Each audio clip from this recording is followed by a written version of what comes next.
IPL 2025-এর ঘন্টা বেজে গেছে, যেখানে আইপিএল এর 10টি ফ্র্যাঞ্চাইজির মালিকদের সাথে বৈঠক সেরে ফেলেছে আইপিএল কর্তৃপক্ষ।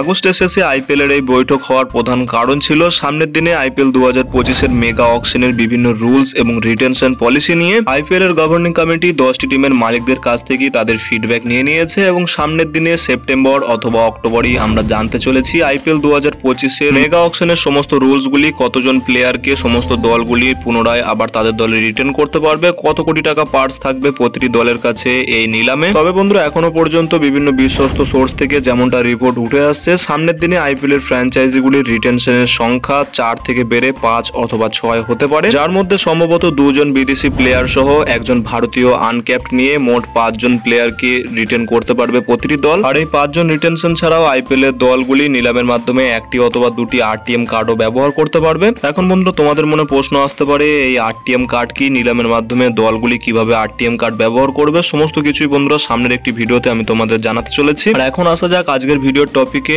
আইপিএল 2025 সিজনের জন্য আরসিবি অর্থাৎ রয়্যাল চ্যালেঞ্জার্স বেঙ্গালুরু দল তাদের কোন কোন প্লেয়ারদের পুনরায় রিটার্ন করতে পারে এবং কোন কোন প্লেয়ারদের তারা রিলিজ করে দিতে চলেছে এই নতুন সিজনে, সম্পূর্ণটা জানার জন্য অবশ্যই বন্ধুরা ভিডিওটিকে স্কিপ না করে শেষ পর্যন্ত দেখতে থাকো। ক্রিকেট এবং আইপিএল রিলেটেড সমস্ত ধরনের জেনুইন আপডেট বাংলায় সবার আগে এই চ্যানেলে পাওয়ার জন্য অবশ্যই চ্যানেলটিকে সাবস্ক্রাইব করে পাশের অল নোটিফিকেশনটিকে অন করে রাখো। বন্ধুরা, এর আগে এই চ্যানেলের মাধ্যমে আমি তোমাদের আইপিএল 2025 সিজনের জন্য 3টি দলের সম্পূর্ণ নতুন রিটেনশন জানিয়েছি, সেই ভিডিওটি চাইলে তোমরা দেখে নিতে পারো। ভিডিওর 3টির লিংক এই ভিডিওর নিচে ডেসক্রিপশনে দেওয়া থাকবে। এখন আসা যাক আইপিএল এর গত সিজনে প্লে অফে কোয়ালিফাই করা সেই চতুর্থ দল রয়্যাল চ্যালেঞ্জার্স বেঙ্গালুরু অর্থাৎ আরসিবি দলের দিকে। বন্ধুরা, অন্যান্য বড় ফ্র্যাঞ্চাইজিগুলির মতো রয়্যাল চ্যালেঞ্জার্স বেঙ্গালুরুর কাছে কোনো আইপিএল এর ট্রফি নেই, তা সত্ত্বেও বন্ধুরা এমন একজন প্লেয়ার এই দলের কাছে রয়েছে যে কারণে এই দলের ফ্যান ফলোইং এর সংখ্যা কখনোই কমে না, যে কারণে আইপিএল এর হিস্ট্রিতে যে সমস্ত বড় ফ্র্যাঞ্চাইজি রয়েছে তার মধ্যে আরসিবি অন্যতম একটি বড় ফ্র্যাঞ্চাইজি। আর এই আরসিবি দলের কাছে সামনের সিজনের জন্য রয়েছে মহা সংকট। তার কারণ হলো বন্ধুরা, গত সিজন পর্যন্ত আরসিবি দলের ক্যাপ্টেন ছিলেন ফাফ ডু প্লেসিস, কিন্তু বন্ধুরা সাউথ আফ্রিকান এই ব্যাটারের বয়স বর্তমানে 40, যে কারণে আরসিবি সামনে 3 বছরের জন্য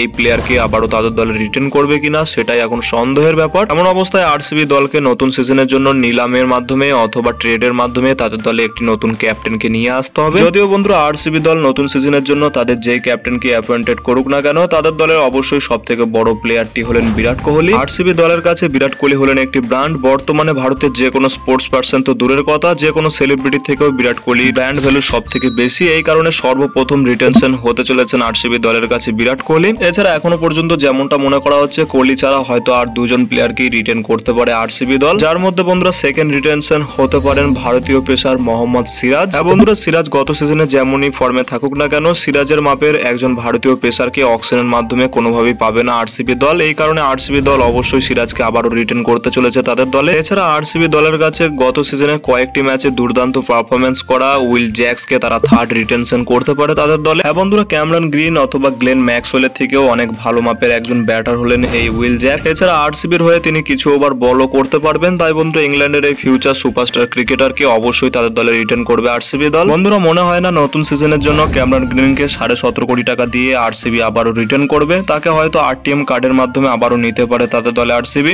নতুন সিজনে এই 3 জন প্লেয়ারকে রিটার্ন করার চান্স সব থেকে বেশি রয়েছে। এছাড়া আরো 2 জন প্লেয়ারকে আরসিবি রিটার্ন করতে পারে, যার মধ্যে নাম্বার 4 রিটেনশন হতে পারেন ভারতীয় ব্যাটার রাজত পাতিদার। তিনি গত সিজনে আরসিবি দলের হয়ে মিডল অর্ডারে দুর্দান্ত ব্যাটিং করেছেন, যেই কারণে তাকে রিটার্ন করতে পারে আরসিবি। এবং নাম্বার 5 রিটেনশনের কথা বললে একজন ভারতীয় আনক্যাপ্ট প্লেয়ার হিসাবে অনুজ রাওয়াতকে রিটার্ন করতে পারে আরসিবি, কারণ বন্ধুরা দিনেশ কার্তিক রিটায়ারমেন্ট নেওয়ার ফলে আরসিবি দলের কাছে একজন ফিনিশার উইকেট কিপার ব্যাটারের অত্যন্ত প্রয়োজন রয়েছে, এই কারণে অনুজ রাওয়াতকে তারা আবার তাদের দলে পুনরায় রিটার্ন করতে পারে আনক্যাপ্ট প্লেয়ার হিসাবে। তো বন্ধুরা, কিছুটা এমনই হতে পারে নতুন সিজনের জন্য আরসিবি দলের সম্পূর্ণ রিটেনশন। বন্ধুরা, তোমাদের কি মনে হয় আইপিএল 2025-এ আরসিবি দল কোন কোন প্লেয়ারদের রিটার্ন করতে পারে এবং কাদের রিলিজ করে দিতে পারে? তোমাদের মতামত ভিডিওর নিচে কমেন্ট সেকশনে অবশ্যই জানাও। আর বন্ধুরা, ভিডিওটি ভালো লাগলে ভিডিওটিকে অবশ্যই একটি লাইক করে পারলে বন্ধুদের মধ্যেও শেয়ার করে দিও। দেখা হচ্ছে এমনি কোনো অন্য ভিডিওতে। Till then, bye by.